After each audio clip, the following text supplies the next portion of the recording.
In our next conversation, we're going to shift gears. This is where we get to geek out a little and talk about how food systems here on Earth connect to the universe around us.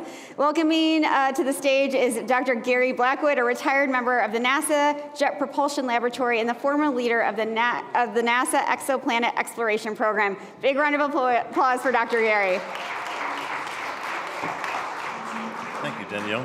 How you doing? I'm doing great. Good. So some of our audience members might be wondering how research in space is connected to our food systems here on Earth. Go. Well, that's a great question. What's someone from NASA doing here at Food Tank talking about food systems and NASA? Well, some of your panelists have been talking about a planetary solution here for food systems.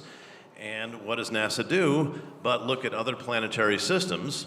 NASA also looks at the Earth, and we can talk a little bit about that as well.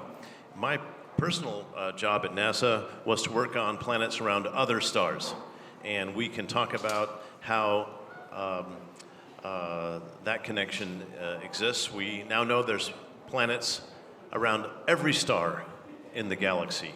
Every star in the night sky has at least one planet, and we think many of these will be like Earth. And our goal at NASA, at least before I retired in July, was to be looking for signs of life on these exoplanets.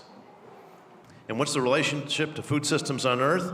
Well, food systems on Earth, life is interacting with our planet, with our atmosphere, oxygen, methane, carbon dioxide, water. These can be sensed from space, and NASA satellites can tell from space that ours is a living planet with a vibrant, sustained food system over billions of years. Yeah. We can also see this on planets around other stars. So all NASA is doing is looking for food systems around on planets around other stars. So there's a lot in common. Dr. Gary, does that make you feel very hopeful when you find these things and understand them in the way that you do?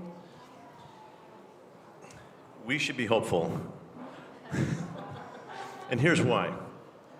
I believe the universe is extremely abundant and will be with many, many planets that we find that are like Earth. We're on the cusp of learning this within the next 15 years. NASA's designing a telescope now called the Habitable Worlds Observatory. Pretty cool, I'd say. And that telescope expects to find dozens of planets like Earth. Imagine if we find that some of these planets are living planets. I personally believe that we will. That means there's a sustainable food system, sustainable life on that planet. Could we learn something from those planets? Yeah. And they won't just be the same age as our Earth. Some of them will be much younger, think like bacteria. Some of them will be billions of years older. Imagine if we learned that there are planets billions of years older than our Earth, where the technological civilization on that planet learned to live in harmony with their biological planet. Isn't that what we're trying to do here? Yeah, That's absolutely. the purpose of Food Tank. Absolutely. Does that exist? What would it look like? What would it look like? We're starting with what we know. The search involves looking around stars that are similar to our sun, with planets in the Goldilocks zone. People know what this is. Not too hot like Venus, not too cold like Mars, just right for water, just right for life. And we'll use special instruments to look in the spectrum of light from the planet. That spectrum of light will be like a rainbow, and that rainbow will have missing colors. And what are the missing colors? Those missing colors are the fingerprints of habitability, water, carbon dioxide, the fingerprints of life, oxygen and methane.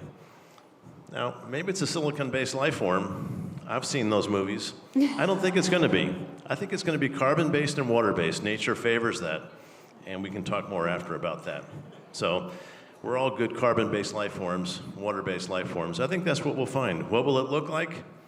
I don't know, but the question's pretty fascinating. Yeah, it's so fascinating. Dr. Gary, you've been so generous with your time. Can you talk about what you'll be doing later this evening? Absolutely. So one of the messages I'd like to bring to you is that we'll be doing a star tour or an evening sky tour right after this. It's right around 6:30 or so. Yeah.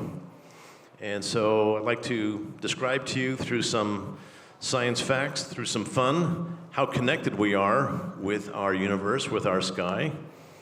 And we'll be looking at some of the effects of the sun and the evening sky.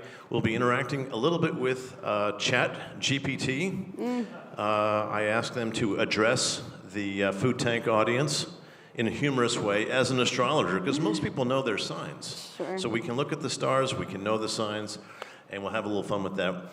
And Danielle, there may or may not be a song that I wrote with a verse about food tank. Oh, I can't wait. I can't wait. Give it up for Dr. Gary. Thank you so much. Really appreciate you. Thank you so much. Bigger round of applause. This guy's amazing. Thank you so much. And he'll be doing that, as he said, in a little while. It'll still be light, but you'll see a lot, believe me.